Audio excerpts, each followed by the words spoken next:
Avez-vous déjà entendu parler de Mira Ray, une ultra-traileuse professionnelle népalaise qui a gagné les courses les plus prestigieuses du monde? Bienvenue sur la chaîne Le Sport en Bref. Si vous n'êtes pas encore abonné à la chaîne, je vous invite vivement à le faire pour ne louper aucune vidéo. Aujourd'hui, on va donc parler de Mira Ray, qui est, comme je l'ai dit, une ultra-traileuse professionnelle, et on va voir justement quelle est son histoire, et une histoire qui est très atypique. Mira Ray, elle est née en 1988 au Népal, à Bojpar, qui est donc dans les contreforts de l'Himalaya. Mira est née dans une famille qui est très pauvre, avec des difficultés financières, et notamment aussi dans un village qui est isolé dans les montagnes. Mira est née donc dans une famille qui est très pauvre, avec des gros problèmes financiers, et tous ces problèmes, ils sont notamment liés au fait que, à ce moment-là, c'est la guerre civile au Népal. Mira donc dès son plus jeune âge, elle va être confrontée à l'ensemble des problèmes de la vie. Elle va avoir la chance d'aller à l'école, mais pour aller à l'école, elle doit y aller en courant, puisque donc elle habite dans un village qui est isolé dans les montagnes. Elle doit aller chercher l'eau et la nourriture également en courant. Bref, rien n'est simple pour la petite Mira. Elle a la chance d'aller à l'école, mais cette chance, ça va s'arrêter lorsqu'elle va avoir 12 ans. Faut savoir qu'au Népal, il y a d'énormes inégalités entre les hommes et les femmes, ce qui fait que les femmes n'ont que très peu de temps pour aller à l'école. Et dès ses 12 ans, elle va donc aller travailler sur les marchés et travailler à hauteur de 15 heures par jour et notamment porter des sacs de riz de 28 kilos. Elle va faire ça comme ça un peu tous les jours jusqu'à ses 15 ans, jusqu'à ce qu'un événement exceptionnel arrive.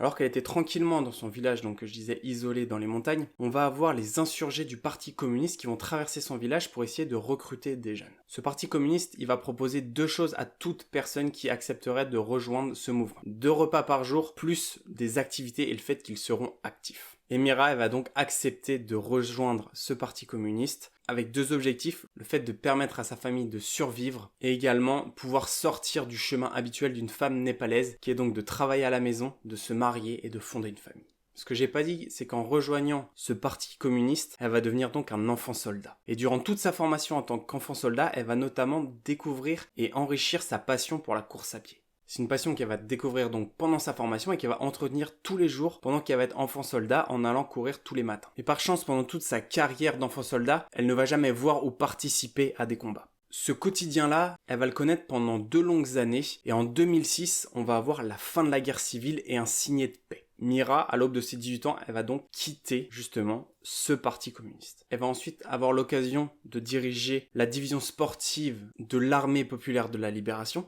et elle va également en profiter pour rentrer chez elle dans son village natal. Mais le moins qu'on puisse dire, c'est que l'accueil, il est pas du tout chaleureux et sa mère va lui en vouloir énormément du fait d'être partie 2 longues années alors qu'elle devait partir qu'une très courte durée. Mira, elle rentre, elle a pas grand chose à faire et elle aimerait bien s'engager dans l'armée à ce moment-là. Le truc, c'est qu'elle peut pas parce qu'elle est encore mineure. De 2006 à 2014, elle va donc faire un petit peu sa vie, essayer de vivre, de vivoter, de survivre dans son village d'origine. Et en 2014, elle va prendre une décision qui est radicale. Elle veut rejoindre la capitale du Népal, qui est donc Katmandou, où elle va continuer de s'entraîner en course à pied. C'est une vie qui est toujours aussi difficile et notamment financièrement et en plus à ce moment-là elle commence à être prise de désespoir puisqu'elle voit que le temps passe mais elle n'arrive pas à sortir de cette misère. Mais un beau jour, il va y avoir un deuxième tournant dans sa vie qui est qu'elle va aller s'entraîner un petit peu comme tous les jours dans le parc national du Népal et à ce moment-là elle va rencontrer un groupe de soldats et ces soldats vont tout simplement l'inviter à un événement qui va avoir lieu le week-end prochain et c'est tout. On lui donne pas plus d'informations, juste le fait de les rejoindre le week-end d'après dans un endroit spécifique. Mira à ce moment-là elle comprend que c'est peut-être une occasion unique et qu'il faut absolument saisir cette opportunité. Et elle va donc les yeux fermés aller les rejoindre le week-end suivant en ne sachant pas du tout à quoi s'attendre.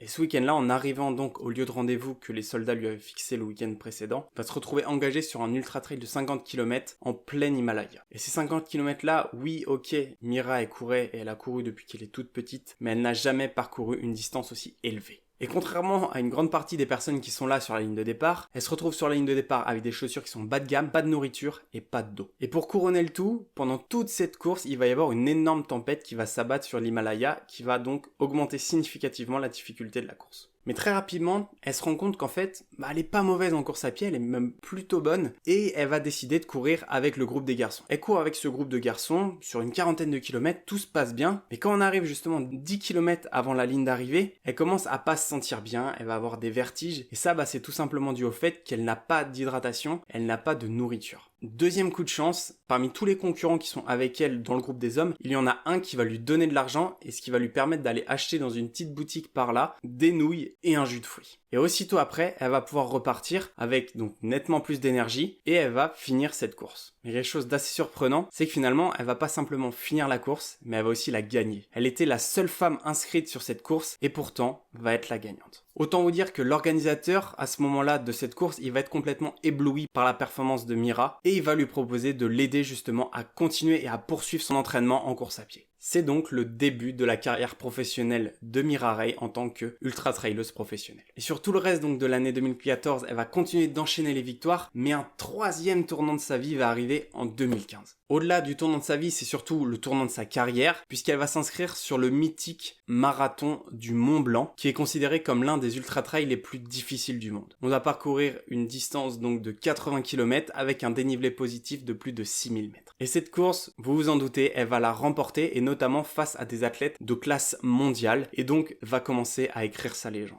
Sur ce marathon du Mont Blanc et donc durant cette année 2015, Mira Ray va commencer à écrire sa légende qu'elle est toujours en train de continuer d'écrire aujourd'hui. Ce qui fait que l'histoire de Mira Ray est quand même assez incroyable. Elle est passée d'une famille très pauvre avec énormément de difficultés financières à enfant soldat, donc dans un parti communiste dans un contexte de pleine guerre civile, à ultra-traileuse professionnelle et comme l'une des plus grandes ultra-traileuses professionnelles du monde. Voilà, c'est tout pour aujourd'hui. J'espère que cette histoire vous aura plu, vous en avez appris encore un peu plus sur le monde de l'ultra trail et notamment avoir pu découvrir ou en apprendre un peu plus sur Mira Ray. J'espère que ça vous a plu. Si c'est le cas, n'hésitez pas à laisser un j'aime sur la vidéo et on se retrouve très vite pour une prochaine vidéo. Salut à tous!